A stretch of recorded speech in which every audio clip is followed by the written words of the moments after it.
crazy that it is time to do a 2026 luxury wish list.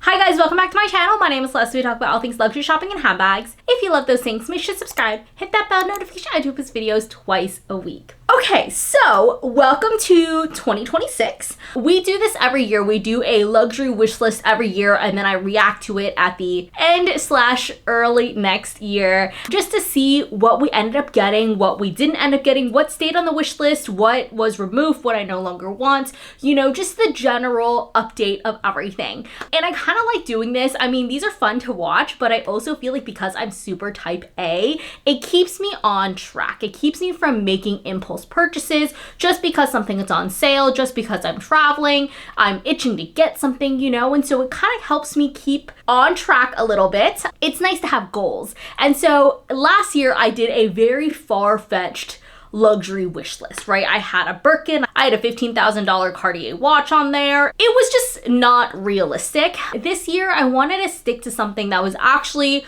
realistic, something that I actually want to get, or items that I do want to get in general. If you haven't seen the 2025 wish list reaction, I'll leave it in the description box below. And of course, make sure you subscribe so you can see at the end of this year what we end up getting and checking off the list. But without further ado, let's get into it. Okay, so the easiest one to check off this list is a card holder. I'm still on the fence about which one I want. I have had the Chanel card holder, like the classic card holder, for 5 years now. I got it in 2021 and it is time for her to be retired. I have a love-hate relationship with this because I do like that it's a little bit bigger. I also like the color of this. However, I went from having a canvas card holder from Louis Vuitton before I got the Chanel one, and that was indestructible. There was no issues with color transfer, there was no stains, there was nothing wrong with it. I used it for I think maybe a year or 2 years and it was in pristine condition.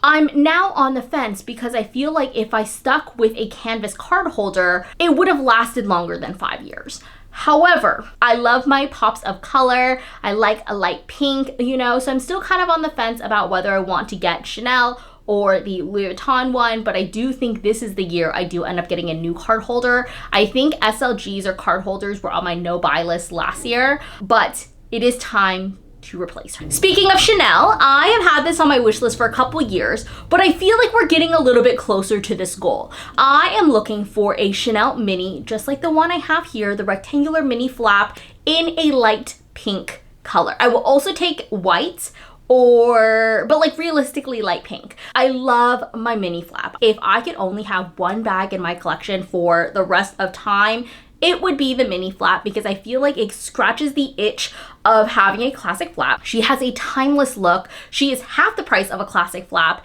and you can dress her up and dress her down. Realistically, I don't carry very much, and so I really like that you can wear this as a daytime bag or as an evening bag, also depending on kind of how you style it as well. You can wear it as a crossbody. You could also double up the strap and wear it as a shoulder bag. So just so many different ways you can wear this bag. I'm obsessed with her. However, even when I got my Chanel mini back in the day, which was like 5 years ago, there was a very long wait list for this bag. You had to have the right sales associate. They had to also like you, and like it's all these things for a Chanel mini, okay? And I feel like I'm finally getting closer. I've built a really good relationship, a couple relationships actually, at the Palo Alto store. Honestly, they have been so helpful. I know the spring summer collection is dropping very soon, and so I think they might have like a light pink, but at the same time, I just got a Chanel bag, and so typically I don't buy like Chanel bags back to back like this because, you know, we're not made of money.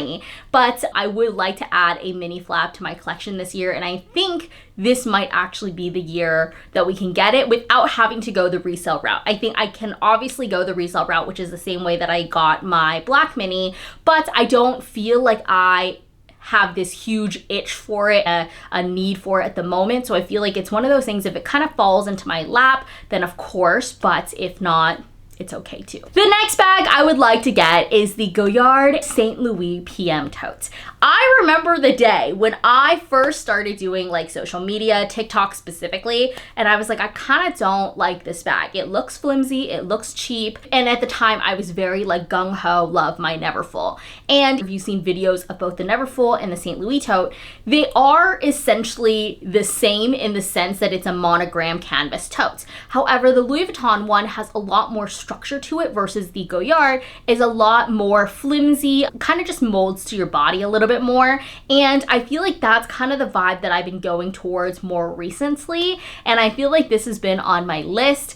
Ever since I got my Goyard Mini Anjou, I have been obsessed with just like the tote style vibe. I did see it in Japan, and the lowest price I saw it for was around 1100 USD, but I'm pretty sure the retail price, especially in Europe, really isn't that much more expensive. So in my head, I was kind of like, okay, if I come across this in Europe and it's a couple $100s more, I might as well just get it brand new in stores. I think that's going to be something that I add to my list. I like the slouchy look of it. I like that it's a little bit more casual, and I don't know, I just feel like she'd make for a very cute, like casual bag, like not something that you dress up and, you know, take to work or like take to a restaurant, for example, but I do feel like she could be a very cute casual bag. Speaking of totes, I would also like to add the Chanel Deauville to my list. I kind of was keeping my eye out for this in Japan on the resale market because I do know that Chanel Douvilles can go for a relatively reasonable price, like around $2,500, $2,800.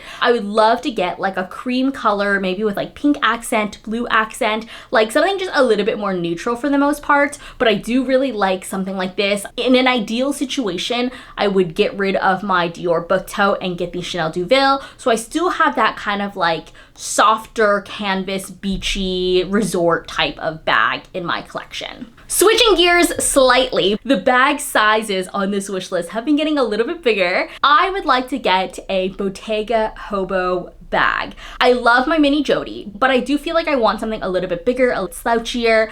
Again, I don't really know what the use case is for this because I carry the same 3 things in my bag, but I'm sure if I'm traveling, you know, things like that, I would find a way to like fill this up. Obviously, we can go with the Bottega Jody. I think in the teen size might be the best size because it's kind of that in-between size without it being too big and too oversized.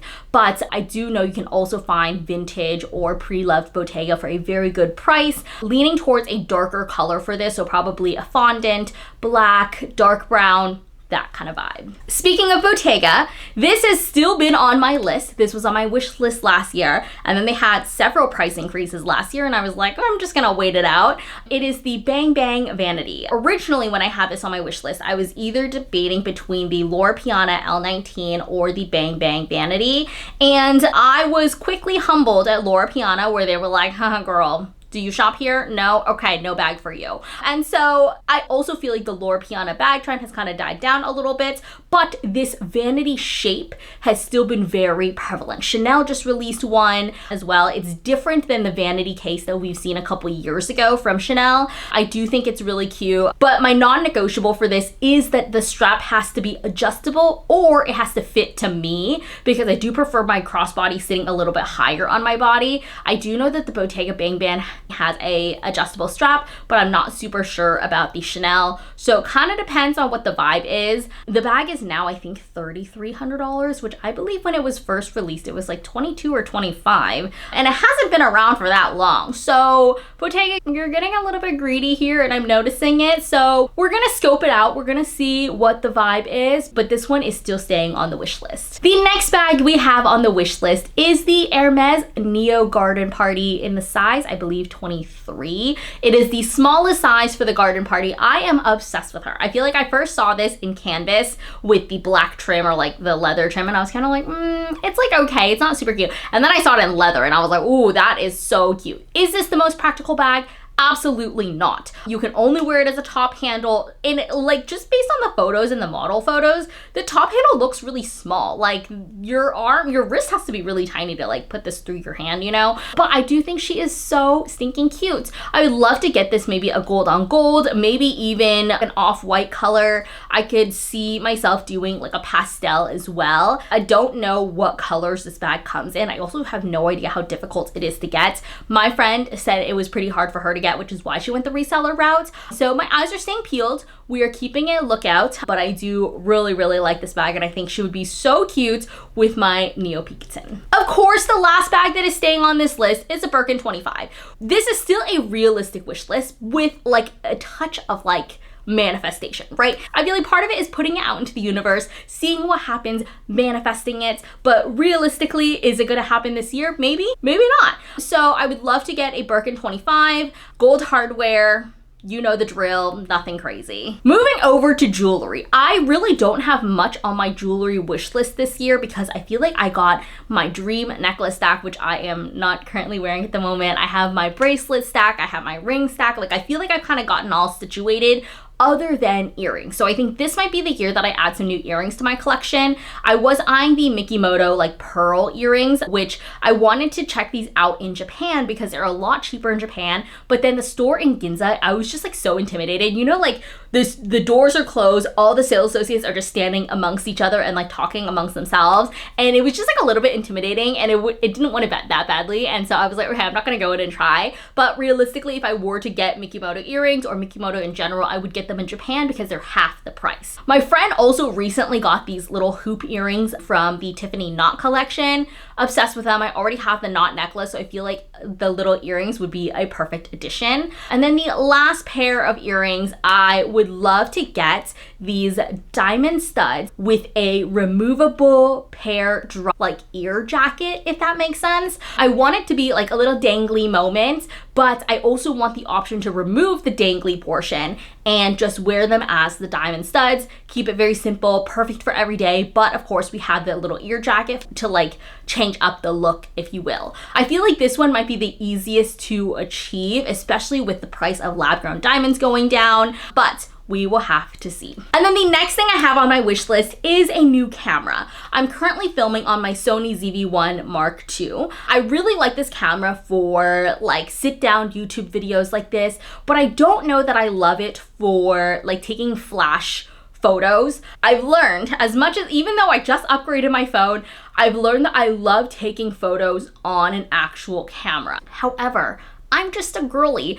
I am still trying to figure out how to adjust the exposure and the f-stop and all these other things when you have to shoot in manual to use the flash attachment for the camera. So I'm looking into considering getting a new camera for like taking photos. I try to put it into ChatGPT to see if there's like a new camera that would be better for like sit down videos like this and taking photos. They kind of said that the Sony one is one of the best there is out there at the moment. So maybe in that case, we keep the Sony and then we end up getting a different camera. I know a lot of people love the Canon G7X for taking photos, so I'm trying to figure it out a little bit and see what there is on the market, see what speaks to me. And then of course, the last thing on my wish list, as it is on every wish list, is to travel this year. I love traveling, it fuels my soul. Part of it is maybe like running away from my responsibilities a little bit, but I do love to travel. This year, I feel like last year we went into it with kind of a game plan. We knew we were gonna go to Portugal, we knew we were gonna go to the south of France, we knew we were gonna go to Japan.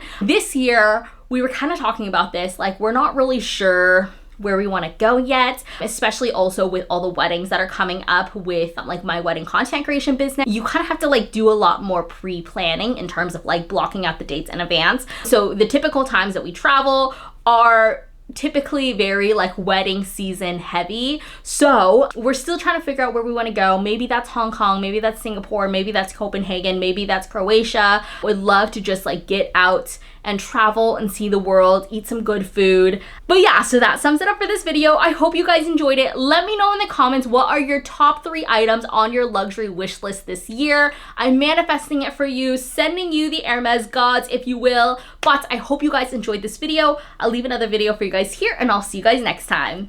Bye!